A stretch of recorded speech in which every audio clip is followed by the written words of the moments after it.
Này. Em thấy con này. Đây. Đây, này này. Đây này. Đây.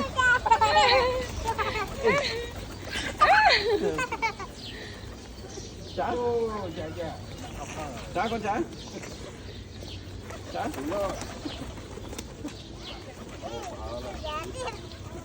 Ê, anh đi mà tôm một đáy tiền. Lôi mẹ qua quăng em đi hả? Chả này. Lây rồi quăng.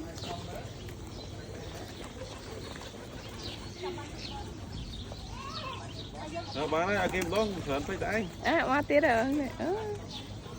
Quần đau là chả nè, thấy ra nè. Lôi mẹ Dạ. ơi. Ô má đi, ô má đi.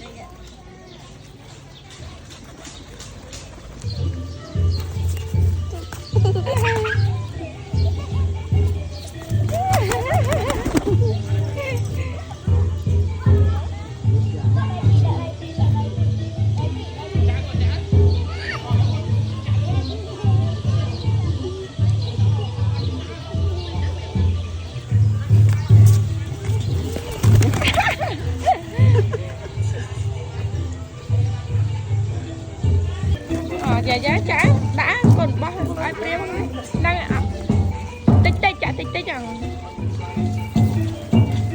mai trả cần mai nè priêm mai trả nữa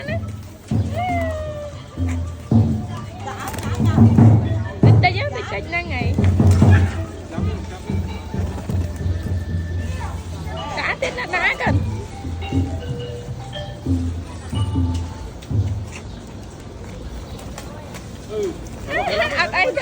ở đây tết đó cần nam tết cái gì rìa quá Chả này.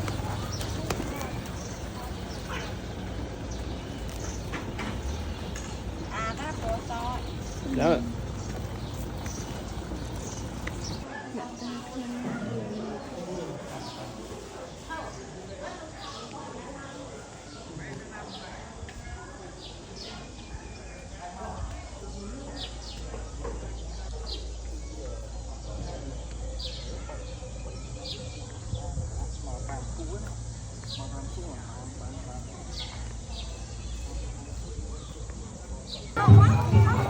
Có thao bản tính toàn bản nào không?